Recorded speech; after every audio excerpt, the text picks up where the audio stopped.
ಇದೇ ಜಾಗದಿಂದ ಶ್ರೀರಾಮಚಂದ್ರ, ಲಕ್ಷ್ಮಣ, ಸುಗ್ರೀವ ಹಾಗೂ ವಿಭೀಷಣನ ಸೈನ್ಯ ತಗೊಂಡು ಶ್ರೀಲಂಕಾಗೆ ಹೋಗ್ತಾರೆ.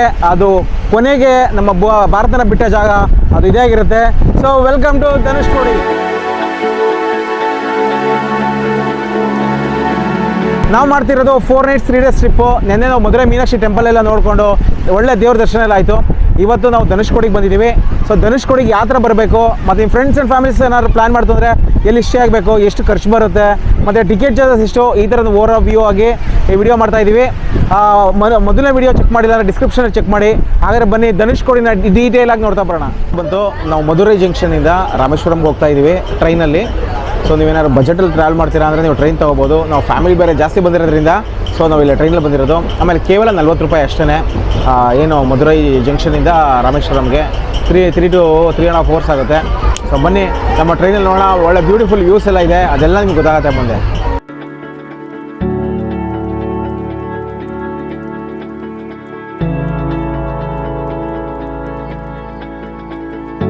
ರಾಮೇಶ್ವರಂ ಹತ್ತಿರ ಬಂದಾಗ ಒಂದು ಪೊಮ್ಮಂ ಅಂತ ಶಾಪ್ ಬರುತ್ತೆ.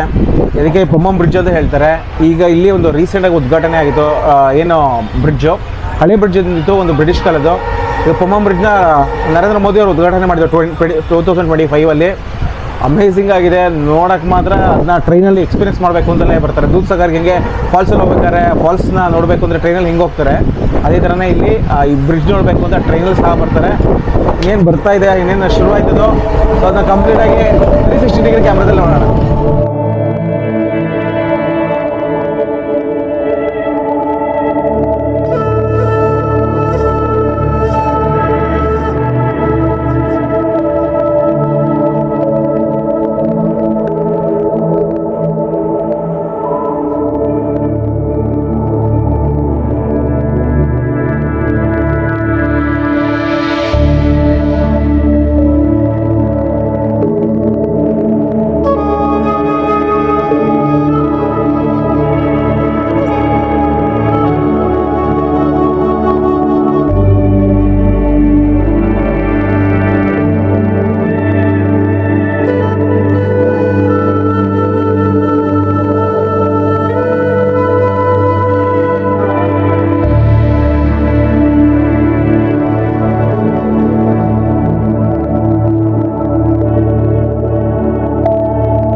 ರಾಮೇಶ್ವರನ ರೀಚ್ ಆಗಿ ಟುವರ್ಡ್ಸ್ ರೈಲ್ವೆ ಸ್ಟೇಷನ್ ಕಡೆ ಬರ್ತಾ ಇದ್ದೀವಿ.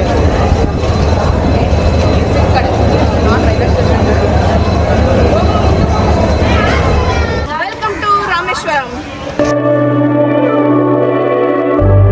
ಮಧುರೈಯಿಂದ ರಾಮೇಶ್ವರಂಗೆ ನಾವು ಟ್ರೈನಲ್ಲಿ ಬಂದ್ವಿ, ನೋಡಿದ್ದೀರಾ ವಿಡಿಯೋಸ್ ಎಲ್ಲ. ರಾಮೇಶ್ವರಂ ರೈಲ್ವೆ ಸ್ಟೇಷನ್ನಿಂದ ಈ ಹೋಟೆಲ್ಗೆ 2 ಕಿಲೋಮೀಟ್ರ್ ಆಗುತ್ತೆ. ಸೊ ಆಟೋ ಎಲ್ಲ ಸಿಗುತ್ತೆ, ನಿಮಗೆ ಬೇಕು ಅಂತಂದರೆ ಆಟೋದಲ್ಲಿ ಬರ್ಬೋದು. ನಾವು ಆಟೋದಲ್ಲಿ ಬಂದ್ವಿ. ಅರೌಂಡ್ 200-250 ಅಂತೆಲ್ಲ ಹೇಳಿದ್ರು. ಒಬ್ಬೊಬ್ಬರು ಒಂದೊಂದು ರೇಟ್ ಹೇಳ್ತಾರೆ. ಸೊ ನಾವು 200 ರೂಪೀಸ್ ಕೊಟ್ಟು ನಮ್ಮ ಹೋಟೆಲಿಗೆ ನಾವೀಗ ರೀಚ್ ಆಗಿದ್ದೀವಿ. ಆಮೇಲೆ ಈ ಹೋಟೆಲಲ್ಲಿ ಇವತ್ತು ನಾವು ಸ್ಟೇ ಆಗ್ತಿರೋದು. ರೂಮೆಲ್ಲ ನೋಡ್ಕೊಂಡು ಬಂದ್ವಿ, ಕೋಝಿಯಾಗಿ ಚೆನ್ನಾಗಿದೆ. ಆ್ಯಂಡ್ ಇಲ್ಲಿಂದ ದೇವಸ್ಥಾನ ಕೂಡ ಹತ್ತಿರ ಇದೆ, ಆರಾಮಾಗಿ ವಾಕೇಬಲ್ ಹೋಗ್ಬೋದು. ಸೊ ಇದು ಇವಾಗ ನಾವು ರೀಚ್ ಆಗಿರೋದು. ಇನ್ನು ನಮ್ಮ ಪ್ಲ್ಯಾನ್ ಏನು ಅಂತಂದರೆ ಇವತ್ತು ಇಲ್ಲೇ ಸ್ಟೇ ಆಗ್ತೀವಿ. ಇಲ್ಲಿಂದ ನಾವು ಫಸ್ಟು ಧನುಷ್ಕೋಡಿಗೆ ಹೋಗ್ತಾ ಇದ್ದೀವಿ. ಬಿಕಾಸ್ ನಾವು 10:30ಗೆ ರೀಚ್ ಆಗಿರೋದ್ರಿಂದ ರಾಮೇಶ್ವರಂಗೆ ದೇವಸ್ಥಾನಕ್ಕೆ ಹೋಗೋದು ಲೇಟ್ ಆಗಿಬಿಡತ್ತೆ. 12:31ಗೆ ಬೆಳಗ್ಗೆ ಕ್ಲೋಸ್ ಆಗುತ್ತೆ. ಸೊ ಅದಕ್ಕೆ ನಾವು ಪ್ಲ್ಯಾನ್ ಮಾಡಿರೋದು ಹೋಗ್ಬಿಟ್ಟು ಇವತ್ತೆಲ್ಲ ಫುಲ್ ಧನುಷ್ಕೋಡಿ ಎಕ್ಸ್ಪ್ಲೋರ್ ಮಾಡ್ತೀವಿ. ಆ್ಯಂಡ್ ನಾಳೆ ಬೆಳಗ್ಗೆಯಿಂದ ದೇವಸ್ಥಾನ ದರ್ಶನ ಮಾಡ್ತೀವಿ. ಸೊ ಆ ವಿಡಿಯೋಸ್ ನೋಡ್ತೀರಾ. ಈಗ ಬನ್ನಿ, ಹೇಗಿದೆ ಹೋಟೆಲ್, ರೂಮ್ಸ್ ಎಲ್ಲ ಹೇಗಿದೆ, ದುಡ್ಡು ಎಷ್ಟು ಅಂತೆಲ್ಲ ನೋಡ್ತಾ ಹೋಗೋಣ. ಇವಾಗ ನಾವು ಸ್ಟ್ರಾಬೆರಿ ಗ್ರ್ಯಾಂಡ್ ಅನ್ನೋ ಒಂದು ಹೋಟೆಲಲ್ಲಿ ಇದ್ದೀವಿ. ನಾವು ಸ್ಟೇ ಮಾಡ್ತಿರೋದು ಇಲ್ಲೇ. ಇಲ್ಲಿ 1800-2000 ರೂಪೀಸ್ ಆಗುತ್ತೆ ನೀವು ಸ್ಟೇ ಮಾಡೋಕ್ಕೆ. ರೂಮ್ಸ್ ಮಾತ್ರ ತುಂಬ ಚೆನ್ನಾಗಿದೆ ಅಂತ ಅನ್ನಿಸ್ತು. ನಿಮಗೆ ತೋರಿಸ್ತೀನಿ. ಈಗ ಇರೋದಂಥದ್ದು ನನ್ನ ಲಾಬಿ ಏರಿಯಾ. ಮೇಲ್ಗಡೆ ಬನ್ನಿ, ಮೇಲ್ಗಡೆ ತೋರಿಸ್ತೀನಿ ರೂಮ್ ಯಾವ ಥರ ಇದೆ ಅಂತ. ಸೊ ಇದು ನಿಮ್ಮ ಕಪ್ಪಲ್ ಬಂದರೂ ತುಂಬ ಚೆನ್ನಾಗಿರುತ್ತೆ, ಇಲ್ಲಾಂದರೆ ಬ್ಯಾಚುಲರ್ಸ್ ಬಂದ್ರೂ ನೀವು ಚೆನ್ನಾಗಿರುತ್ತೆ. ಇದನ್ನ ನಮಗೆ ಬೆಂಗಳೂರಲ್ಲಿ ನಮ್ಮ ನೈಬರ್ ಸಜೆಸ್ಟ್ ಮಾಡಿದರು. ರೈಲ್ವೆ ಸ್ಟೇಷನ್ನಿಂದ ಜಸ್ಟ್ 2 ಕಿಲೋಮೀಟರ್ಸ್ ಆಗುತ್ತೆ. ಹತ್ತಿರದಲ್ಲೆಲ್ಲ ನಿಮಗೆ ಊಟ ಹೋಟೆಲ್ಸ್ ಎಲ್ಲ ಇದೆ, ಅಂದರೆ ಊಟಕ್ಕೆ ತಿಂಡಿಗೆ ಅಂತೆಲ್ಲ ಹೇಳ್ತಾಯಿದ್ರು. ರೂಮ್ನ ಆಮೇಲೆ ಇನ್ಫ್ಯಾಕ್ಟ್ ನಾನು ನೋಡಬೇಕು, ನಮ್ಗೆ ಕೊಟ್ಟರೆ ಅಲಾಟ್ ಆಗಿರೋ ರೂಮ್, ಬೇರೆ ರೂಮ್ ನೋಡಿದೆ. ಬನ್ನಿ ಈಗ ರೂಮ್ನ ಯಾವ ಥರ ಇದೆ ತೋರಿಸ್ತೀನಿ. ಸೊ ಎಷ್ಟು ಫ್ಲೋರ್ಸ್ ಇದೆ ಇವರೇ ಟೋಟಲ್ಲು? ಫ್ಲೋರ್ಸ್ ಸೊ G+3 ಅಂತೆ. ನಮ್ಮದು ಥರ್ಡ್ ಫ್ಲೋರಾ? Third floor. ಸೊ ನಮ್ಮದು ಥರ್ಡ್ ಫ್ಲೋರಲ್ಲಿದೆ, ಬನ್ನಿ ನೋಡೋಣ. ಇವಾಗ ಬನ್ನಿ, ನಾನು ಕ್ವಿಕ್ಕಾಗಿ ಒಂದು ರೂಮ್ ತೋರಿಸ್ತೀನಿ ಯಾವ ಥರ ಇದೆ ಅಂತ. ಇಲ್ಲಿ ಲಿಫ್ಟ್ ಪಕ್ಕನೇ ಇದೆ. ಸೊ ಒಂದು ಫ್ಲೋರಲ್ಲಿ 3+3 6 ರೂಮ್ಸ್ ಬರುತ್ತೆ. ನಮ್ಮ ರೂಮ್ ಇದು, ಬನ್ನಿ ತೋರಿಸ್ತೀನಿ. ರೂಮ್ಸು ತುಂಬ ದೊಡ್ಡದಾಗಿಲ್ಲ, ಬಟ್ ಕೋಸಿಯಾಗಿ ಒಳ್ಳೆ ಕ್ಯೂಟಾಗಿ ಚೆನ್ನಾಗಿದೆ ಅಂತ ಹೇಳ್ಬೋದು. ಈ ಕಡೆ AC ಇದೆ ಮತ್ತು ಈ ಕಡೆ TV ಇದೆ. ಆಮೇಲೆ ಇನ್ನೊಂದು ಹೇಳ್ತೀನಿ, ನೀವು ರೂಮ್ಸ್ ಬುಕ್ ಮಾಡ್ಕೋಬೇಕಾದ್ರೆ ನೀವು ಪರ್ಟಿಕ್ಯುಲರಾಗಿ ಕೇಳಬೇಕಾಗಿರೋದು ಇಲ್ಲಿ AC ಇದೆಯಾ ಅಂತ. ಯಾಕಂದರೆ 33 ಡಿಗ್ರಿ ತೋರಿಸ್ತಾ ಇದೆ ಈಗ ಇದರಲ್ಲಿ ಕರೆಂಟ್ ಟೆಂಪ್ರೇಚರು ಎಲ್ಲ ವೆಬ್ಸೈಟ್ಸಲ್ಲೂ. ನೀವು ಮಾರ್ಚಲ್ಲಿ ಏನಾದ್ರು ಬಂದ್ರಂತೂ ಇರೋಕ್ಕೆ ಆಗಲ್ಲ. ಈವನ್ ಹೊರಗಡೆಯಿಂದ ತುಂಬ ಶೆಕೆ ಇದೆ.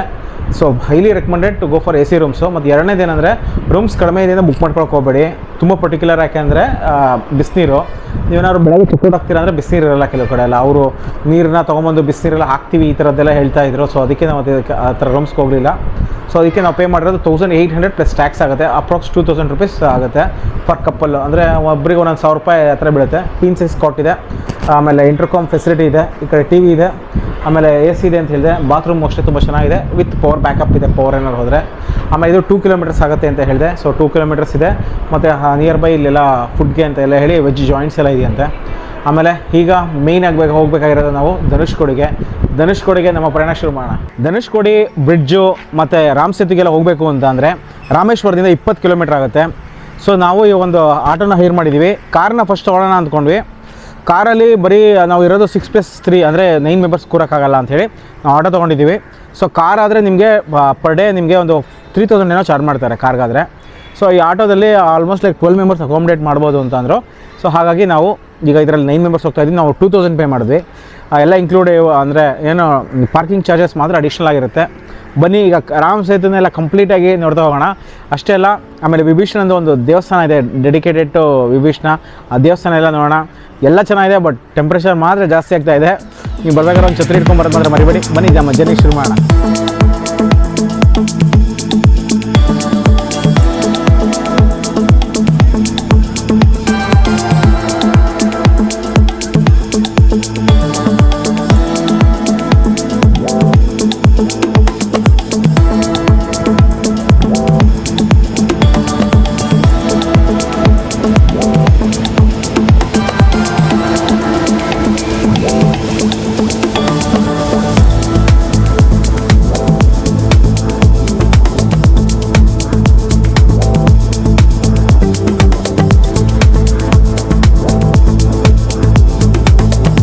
ರಾಮೇಶ್ವರದ 8ರಿಂದ 10 ಕಿಲೋಮೀಟರ್ ದೂರದಲ್ಲಿ ಬಂದರೆ ಒಂದು ಸುಂದರವಾದ ದೇವಸ್ಥಾನ ಸಿಗುತ್ತೆ. ಇದು ಏನು ವಿಭೀಷಣಂಗೆ ಅಂತ ಡೆಡಿಕೇಟ್ ಆಗಿರೋಂಥ ದೇವಸ್ಥಾನ. 1964 ಒಂದು ದೊಡ್ಡ ಸೈಕ್ಲೋನ್ ಆಗಿ ಎಲ್ಲ ಇಲ್ಲಿರೋಂಥದ್ದು ಜಾಗ ಎಲ್ಲ ಡಿಸ್ಟ್ರಕ್ಷನ್ ಆಯಿತು ಅಂತ ನಾನು ಹೇಳಿದ್ದೆ. ಆದರೆ ಒಂದೇ ಒಂದು ಉಳ್ಕೊಂಡಿರೋ ದೇವಸ್ಥಾನ ಅಂದರೆ ಈ ಕಾಣ್ತಿರೋಂಥ ಒಂದು ಸುಂದರವಾದ ದೇವಸ್ಥಾನ. ಚರ್ಚು, ಮಸೀದಿ ಏನೇನಿತ್ತು, ಆಮೇಲೆ ಸ್ಕೂಲ್ಸು, ಕಾಲೇಜಸ್ಸು, ಸಿನಿಮಾ ಥಿಯೇಟರ್ಸು, ಈ ಥರದ್ದು ಏನೇನಿತ್ತು ಸಣ್ಣ ಸಣ್ಣ ಸಿನಿಮಾ ಹಾಲ್ಸ್ ಎಲ್ಲ ನೀರಲ್ಲೆಲ್ಲ ಹಾಳಾಗೋಗಿತ್ತು. ಬಟ್ ಉಳ್ಕೊಂಡಿರೋ ದೇವಸ್ಥಾನ ಅಂದರೆ ಇದೇನೆ. ಇದು ವಿಭೀಷಣಂಗೆ ಅಂತ ಡೆಡಿಕೇಟ್ ಆಗಿರೋ ದೇವಸ್ಥಾನ. ಇಲ್ಲಿ ಶ್ರೀರಾಮಚಂದ್ರ, ಸೀತಾಮಾತೆ, ಹನುಮಂತ ಮತ್ತು ವಿಭೀಷಣಂಗೆ ಒಳಗಡೆ ಮೂರ್ತಿ ಎಲ್ಲ ಇದೆ. ಬನ್ನಿ ಹೇಗಿದೆ ಅಂತ ಒಳಗಡೆ ನೋಡೋಣ ಈಗ.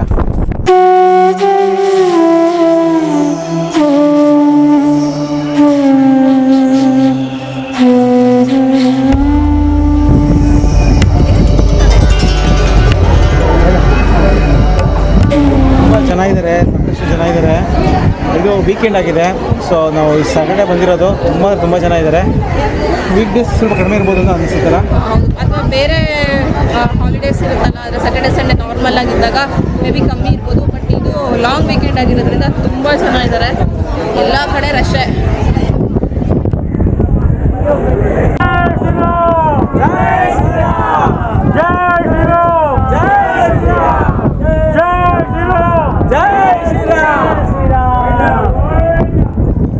ಕಾಲು ಗಂಟೆಯಿಂದ ವೆಯ್ಟ್ ಮಾಡ್ತಾ ಇದ್ದೀವಿ.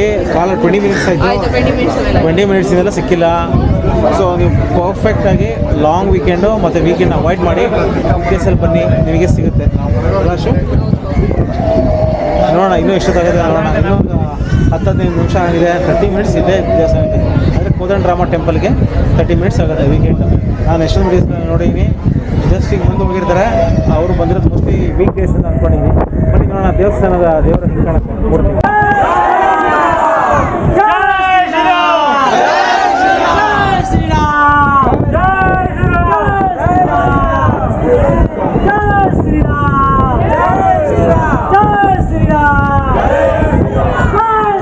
ಇವಾಗ ತಾನೇ ದೇವಸ್ಥಾನ ನೋಡ್ಕೊಂಬಂದ್ವಿ. ಸುಂದರವಾದ ಅಲ್ಲಿ ಮೂರ್ತಿ ಇದೆ, ಅಂದರೆ ರಾಮ ಲಕ್ಷ್ಮಣ ಸೀತೆ ಮತ್ತು ವಿಭೀಷಣನು ಸಹ ಇದು ಒಳಗಡೆ ಮೂರ್ತಿ ಇದೆ.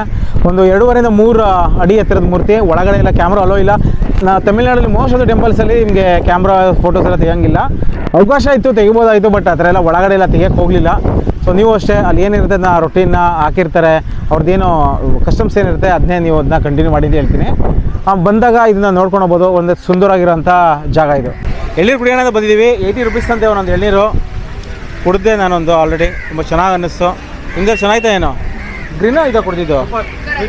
ಹಾಂ, ಕಲ್ ಸಕ್ಕರೆ ಥರ ಇತ್ತಂತೆ. ನಮ್ಮದು ಚೆನ್ನಾಗಿತ್ತು, ಒಳ್ಳೆ ಸ್ವೀಟ್ ಆಗಿತ್ತು.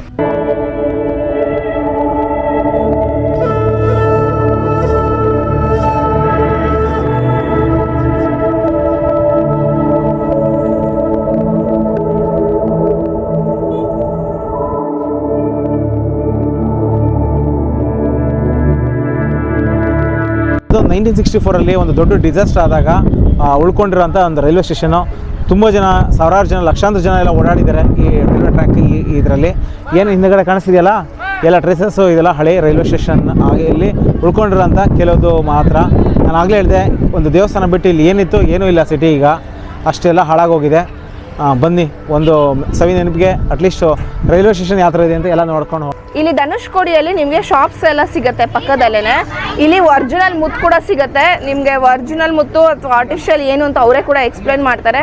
ನೋಡೋಣ ಹೇಗೆ ಐಡೆಂಟಿಫೈ ಮಾಡೋದು ಅಂತ. ಒರಿಜಿನಲ್ ಮುತ್ತಿಂದ ಸರ ಎಲ್ಲ ಇದು 1500 ರುಪೀಸ್ ಅಂತ ಒರಿಜಿನಲ್ ಮುತ್ತು ಅಂತ ಇದು. ಸೊ ನೋಡೋಣ ಬನ್ನಿ ಹೇಗೆ ಐಡೆಂಟಿಫೈ ಮಾಡೋದು ಅಂತ. ಇದು ಒರಿಜಿನಲ್ ಅಂತ ಹೇಳ್ತಿದ್ದಾರೆ. ಒರಿಜಿನಲ್ ಆದರೆ ಈ ಥರ ಇರುತ್ತೆ. ಇದು ಪ್ಲಾಸ್ಟಿಕ್ದು, ಸೊ ಏನು ಸ್ಕ್ರ್ಯಾಚು ಆಗಲ್ಲ, ಏನೂ ಆಗಲ್ಲ, ಏನೂ ಆಗ್ತಾಯಿಲ್ಲ, ಈ ಥರ ಇರುತ್ತೆ. ಸೊ ಒರಿಜಿನಲ್ಗೆ ಇದು ಯಾವುದೋ ಒಂದು ಸರ ಕೇಳಿದೆ, 1500 ರುಪೀಸ್ ಅಂತ ಈ ಸರ. ನಾವೊಂದಷ್ಟು ಪರ್ಚೇಸ್ ಮಾಡಿದ್ವಿ. ಈಗ ಇದು 200 ರುಪೀಸ್ ಅಂತೆ ಒರಿಜಿನಲ್ ಮುತ್ತು ಅಂತ ಹೇಳಿದ್ರು. ಆಮೇಲೆ ಇದು ನನ್ನ ಮಗಳಿಗೆ ಬ್ರೇಸ್ಲೈಟು, ಮತ್ತೊಂದು ಇದು ಈ ಥರ ಸರ ತೊಗೊಂಡಿದ್ದೀನಿ. ಡ್ರೆಸ್ಸಿಗೆಲ್ಲ ಚೆನ್ನಾಗಿ ಕಾಣುತ್ತೆ ಅಂತ 40 ರುಪೀಸ್ ಅಂತ ಇದು. ನಮ್ಮಲ್ಲಿ ಮ್ಯಾಗ್ನೆಟು. ಸೊ ನಾವು ಯೂಶ್ವಲಿ ಎಲ್ಲೇ ಹೋದರೂ ಈ ಥರ ಮ್ಯಾಗ್ನೆಟ್ಸ್ಗಳನ್ನ ತೊಗೊಳ್ತೀವಿ. ಧನುಷ್ಕೋಡಿ, ರಾಮೇಶ್ವರದ್ದು, ಧನುಷ್ಕೋಡಿದು. ಸೊ ನಮಗೊಂಥರ ಈ ಕಲೆಕ್ಷನ್ ಇಷ್ಟ. ಹೋಗಿದ್ದ ಪ್ಲೇಸಿಂದೆಲ್ಲ ಈ ಥರ ತೊಗೊಂಡು ಬಂದು ನಮ್ಮ ಫ್ರಿಜ್ ಮೇಲೆ ಹಾಕ್ಕೊಂಡು ಅದೊಂಥರ ಮೆಮೊರಿ. ಸೊ ಇಷ್ಟು ಶಾಪಿಂಗ್ ಮಾಡಿದ್ದೀವಿ. ಈಗ ಇಲ್ಲಿ ದೇವಸ್ಥಾನ ಇದೆ, ಒಳಗಡೆ ಹೋಗೋಣ ಬನ್ನಿ.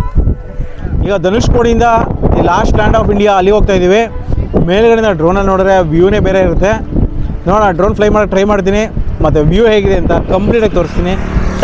ಅಲ್ಲೆಲ್ಲ ಹೋಗಿ ಬೇರೆ ಥರ ನೋಡೋಣ.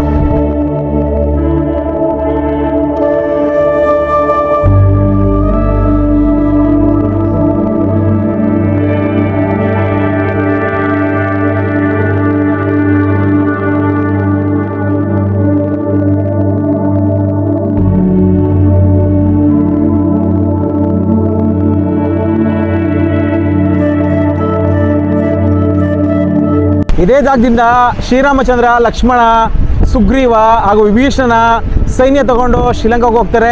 ಅದು ಕೊನೆಗೆ ನಮ್ಮ ಭಾರತನ ಬಿಟ್ಟ ಜಾಗ ಅದು ಇದೇ ಆಗಿರುತ್ತೆ. So welcome to Dhanushkodi. Full ಎಕ್ಸೈಟ್ಮೆಂಟಲ್ಲಿ ಕಾಯ್ತಿದ್ದಂಥ ಟೈಮ್ ಈಗ ಬಂದರೆ ಫುಲ್ ಟ್ರಿಪ್ಪಲ್ಲಿ ಕಾಯ್ತಾ ಇತ್ತು ಈ ಜಾಗಕ್ಕೆ ಬರೋಕ್ಕೋಸ್ಕರ. ನಮ್ಮ ಭಾರತದ ಸುತ್ತ ತುದಿಗೆ ಬಂದಿದ್ದೀವಿ. ಸೂಪರ್, ಬಟ್ ತುಂಬ ಜನ ಇದ್ದಾರೆ. ಏನೇನು ನೋಡ್ತೀವೋ ನೋಡೋಣ. ಅದು ತುಂಬ ಕ್ರೌಡ್ ಇದ್ದಾರೆ. ವೆಹಿಕಲ್ಗೆ ಪ್ರೈವೇಟ್ ವೆಹಿಕಲ್ ಏನೋ ತೊಗೊಂಬಂದರೆ ತುಂಬ ದೂರ ನಿಲ್ಲಿಸ್ಬೇಕಾಗುತ್ತೆ. ಬಟ್ ನಮ್ಮ ಆಟೋದಲ್ಲಿ ಬಂದಿರೋದಕ್ಕೆ ಅವರು ಇಲ್ಲಿಯವರೇ ಲೋಕಲ್ ಅಲ್ವಾ, ಸೊ ಹಾಗಾಗಿ ಹೆಂಗೋ ಮ್ಯಾನೇಜ್ ಮಾಡ್ಕೊಂಡು ತುಂಬ ಹತ್ತಿರ ಬಂದು ಜಸ್ಟ್ 100 ಮೀಟರ್ ನಿಲ್ಲಿಸಿದೆ. ದೊಡ್ಡ ದೊಡ್ಡ ವೆಹಿಕಲ್ ಬಂದರೆ ನೀವು ಒಂದು 7 ಸೀಟರ್ 8 ಸೀಟರ್ ಆ ಥರ ತುಂಬ ಇದೆ ಇಡಬೇಕು ಅಲ್ಲ. ವೆಹಿಕಲ್ ಆಲ್ಮೋಸ್ಟ್ 1 ಕಿಲೋಮೀಟರ್ ಇದೆ ಇಡಬೇಕಾಗುತ್ತೆ. ಬನ್ನಿ ನೋಡೋಣ. ಇದೇ ಕಾಣಿಸ್ತಾ ಇದೆ, ಏನಿದೆ ತುತ್ತುದಿ ಒಂದು ಪಿಲ್ಲರ್ ಇದೆ, ಮೇಲ್ಗಡೆ ಅಶೋಕ ಸ್ತಂಭ ಇದೆ. ಈ ಧನುಷ್ಕೋಡಿನ ಗೋಸ್ಟ್ ಟೌನ್ ಅಂತೆಲ್ಲ ಕರೀತಾರೆ.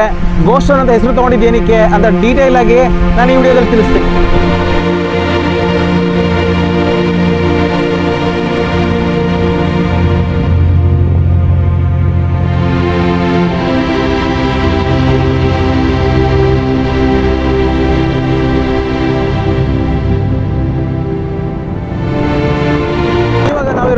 ಈ ಕಡೆ ಬೇ ಆಫ್ ಬೆಂಗಾಲ್ ಇದೆ, ಮತ್ತು ಈ ಕಡೆ ಅರೇಬಿಯನ್ಸ್ ಇದೆ. ಮೀಟ್ ಆಗೋಂಥ ಕೊನೆಯ ತುತ್ತುದಿಯ ಭಾರತ ತುತ್ತುದಿ ಅಂತ ಅದೇ ಈಗ ಧನುಷ್ಕೋಡಿ. ಬನ್ನಿ ಮೇಲ್ಗಡೆ ಎಲ್ಲ ಏರಿಯಲ್ ವ್ಯೂ ಎಲ್ಲ ನೋಡೋಣ ಹೇಗಿದೆ ಅಂತ ನಿಮಗೆ ಗೊತ್ತಾಗುತ್ತೆ.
ಸ್ಟಾರ್ಟಿಂಗಲ್ಲೇ ಹೇಳಿದೆ ಗೋಸ್ಟ್ ಟೌನ್ ಅಂತ, ಇದು ಗೋಸ್ಟ್ ಟೌನ್ ಏನಕ್ಕೆ ಕರೀತಾರೆ ಅಂತ 1960 ಯಾವಾಗ ಸೀಸನ್ ಎಲ್ಲ ಆಯಿತು ಎಲ್ಲ ಈ ಸಿಟಿ ಎಲ್ಲ ಹಾಳಾಗೋಯ್ತು. ಆಮೇಲೆ ಇದು unfit for staying for humans ಅಂತ ಹೇಳಿ ಇದನ್ನು ಏನು ಗೋಸ್ಟ್ ಟೌನ್ ಅಂತ ಕರೀತಾರೆ. ಸೊ ಹಾಗಾದರೆ ನಮ್ಮ ಭಾರತದಲ್ಲಿ ಇದೊಂದಿನ ಗೋಸ್ಟ್ ಟೌನ್ ಇರೋದು ಅಂತ ನೀವೇನ ಕ್ವಶನ್ ಮಾಡ್ಕೊಂಡ್ರೆ ಖಂಡಿತ ಅಲ್ಲ. ಲಾವಾಸ ಅಂತ ಒಂದು ಪುಣೆ ಹತ್ರ ಜಾಗ ಇದೆ, ಅದನ್ನು ಸಹ ಅನ್ಫಿಟ್ ಫಾರ್ ಹ್ಯೂಮನ್ಸ್ ಅಂತ ಮಾಡಿ ಅದನ್ನ ಗೋಸ್ಟ್ ಟೌನ್ ಅಂತ ಅಂದರೆ ಲೇಬಲ್ ಮಾಡಿದ್ದಾರೆ. ಆಮೇಲೆ ಅಷ್ಟೇ ಅಲ್ಲ, ಇನ್ನೊಂದು ಫೋರ್ಟ್ ಇದೆ ರಾಜಸ್ಥಾನದಲ್ಲಿ ಬನ್ಕರ್ ಅಂತ, ಆ ಫೋರ್ಟ್ ಕೂಡ ಇದು ಗೋಸ್ಟ್ ಟೌನ್ ಅಂತ ಡಿಕ್ಲೇರ್ ಮಾಡಿದ್ದಾರೆ. ಎಲ್ಲಿ ಮನುಷ್ಯ ಇರೋಕ್ಕಾಗಲ್ಲ ಅಂತ ಹೇಳ್ತಾರೆ, ಅವಾಗ ಗೌರ್ಮೆಂಟು ಇದನ್ನ ಗೋಸ್ಟ್ ಟೌನ್ ಅಂತ ಡಿಕ್ಲೇರ್ ಮಾಡುತ್ತೆ. ಇಲ್ಲಿ ಹಿಂದ್ಗಡೆ ನಿಮಗೆ ಕಾಣಿಸ್ತಾ ಇದೆ ಫುಲ್ ಸ್ಟಾಲ್ಸ್ ಇದೆ, ಹಣ್ಣಿನ ಸ್ಟಾಲ್ಸ್ ಇದೆ, ಮತ್ತು ಎಲ್ಲ ಶಂಕದ್ದು ಕಪ್ಪೆ ಚಿಪ್ಪಲ್ಲಿ ಮಾಡಿರೋಂಥ ಐಟಮ್ಸ್ಗಳು ಈ ಥರದ್ದೆಲ್ಲ ತುಂಬಾ ಇದೆ ಈ ಕಡೆ ಐಟಮ್ಸ್ ಅಂತೂ ನೀವು ನೋಡೋದಕ್ಕೆ ಶಾಪಿಂಗ್ ಕೂಡ ಮಾಡ್ಕೊಂಡು ಹೋಗ್ಬೋದು. ಆ್ಯಂಡ್ ಆಮೇಲೆ ಆ ಸೈಡಲ್ಲಿ ಒಂದು ಟೆಲಿಸ್ಕೋಪಲ್ಲಿ ನಿಮಗೆ ರಾಮ ಸೇತುನ ತೋರಿಸ್ತಾರೆ. 20 ರೂಪೀಸ್ ಏನೋ ಚಾರ್ಜ್ ಮಾಡ್ತಾರೆ, ನಿಮಗೆ ರಾಮ ಸೇತುನ ತೋರಿಸ್ತಾರೆ. ಅದು ನೆಕ್ಸ್ಟ್ ಆಚೆಗೆ ನಮ್ಮದು ಶ್ರೀಲಂಕಾ ಶುರು ಆಗತ್ತೆ, ಏನು ಬಾರ್ಡರ್ ಇದೆ ಶ್ರೀಲಂಕಾದ್ದು ಒಂದು ವಾಚ್ ಟವರ್ ಇದೆ, ಅದು ಕೂಡ ಕಾಣಿಸುತ್ತೆ. ಫಸ್ಟು ಒಂದು ಮರಳುಗಾಡು, ಒಂದು ಸಮುದ್ರ, ಮರಳುಗಾಡು, ಮತ್ತೆ ಸಮುದ್ರ, ಮತ್ತೆ ಮರಳುಗಾಡು, ಆ ಥರ ಭೂಮಿ ಇರುವಂಥದ್ದು ಅದು ಕಾಣಿಸುತ್ತೆ ಟೆಲಿಸ್ಕೋಪಲ್ಲಿ. ಅದನ್ನು ನೋಡ್ಬೋದು ಆರಾಮ್ಸೆ. ತುಂಬ ಚೆನ್ನಾಗಿದೆ. ವೆದರ್ ಕೂಡ ಈಗ ತುಂಬ ಚೆನ್ನಾಗಿತ್ತು. ಮಧ್ಯಾಹ್ನ ಎಲ್ಲ ಫುಲ್ ಬಿಸಿಲಿತ್ತು, ಬಟ್ ಈಗ ಕೂಲ್ ವೆದರ್ ಇದೆ. Nice experience. ಫಸ್ಟ್ ಟೈಮ್ ಬರ್ತಾ ಇರೋದು ನಮ್ಮ ತುದಿಯ ಭಾರತದ ಮ್ಯಾಪಲ್ಲಿ ನೋಡ್ತಾ ಇದ್ವಿ ಆ ಎಂಡಿಂಗ್ ಪಾಯಿಂಟ್ ಏನಂತ, ಬಟ್ ಅದೇ ಜಾಗದಲ್ಲಿ ನಿಂತಿದ್ದೀವಿ. So beautiful experience.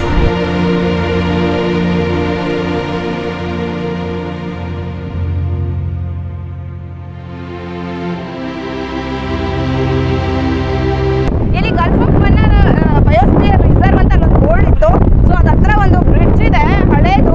ಇದೆಲ್ಲ ಮೋಸ್ಟ್ಲಿ ಅವಾಗ ಬೋಟಿಗೆ ಏನು ಎಕ್ಸ್ಪೋರ್ಟ್ಸ್ ಎಲ್ಲ ಮಾಡೋದಕ್ಕೆ ಯೂಸ್ ಮಾಡ್ತಿದ್ದಂಥ ಜಾಗ. ಫುಲ್ ಎಲ್ಲ ಕಬ್ಬಿಣದಲ್ಲಿದೆ. ಸೊ ಆ ಜಾಗಕ್ಕೆ ಬಂದಿದ್ದೀವಿ. ಇಲ್ಲಿಂದ ಹತ್ತಿರದಿಂದ ಬೀಚ್ ನೋಡ್ಬೋದು. ತುಂಬ ಸೂಪರ್ ಆಗಿದೆ. ವೇವ್ಸು ಅಷ್ಟೇ ನೋಡ್ತಾ ಇದ್ದೀವಿ. ಸನ್ಸೆಟ್ ಆ ಕಡೆ ಆಗ್ತಾ ಇದೆ. ಸಖತ್ತು. ಇದೆಲ್ಲ ಫುಲ್ ಇದೇ ಥರನೇ ಇದೆ. ಇದೆಲ್ಲ ಕಬ್ಬಣ ಇದೆ ಆಚೆ ಕಡೆಗೆ. ಇದೆಲ್ಲ ಇಲ್ಲಿ ಒಳಗಡೆ ಸಿಮೆಂಟಿನ ಕಲ್ಲಿದೆ. ಇದೆಲ್ಲ ಶಿಪ್ ಎಲ್ಲ ಬಿಟ್ಟಿಯಾಗಿ ಕಟ್ತಾ ಇದ್ರಲ್ಲ, ಸೊ ಅದಕ್ಕೆ ಯೂಸ್ ಮಾಡ್ತಿದ್ರು. ಅಲ್ಲೆಲ್ಲ ಕಬ್ಬಣದ ಕೂಡ ಅದು ಇದೆ, ರಿಂಗ್ಸ್ ಎಲ್ಲ ಇದೆ ಕಟ್ಟೋದಕ್ಕೆ. ಸೊ ಬ್ರಿಡ್ಜು ಹಳೇದಾಗಿದೆ ಆ್ಯಕ್ಚುಲಿ ಆ ಕಡೆಯಿಂದ. ಸ್ವಲ್ಪ ಜನ ಅಲ್ಲಿವರೆಗೂ ಹೋಗ್ಬಿಟ್ಟು ಬರ್ತಿದ್ವಿ. ನಾವು ಇಲ್ಲೇ ನಿಂತ್ಕೊಂಡು ನೋಡ್ತಾ ಇದ್ದೀವಿ. ಇಲ್ಲೇ ಸೂಪರಾಗಿ ಕಾಣಿಸ್ತದೆ.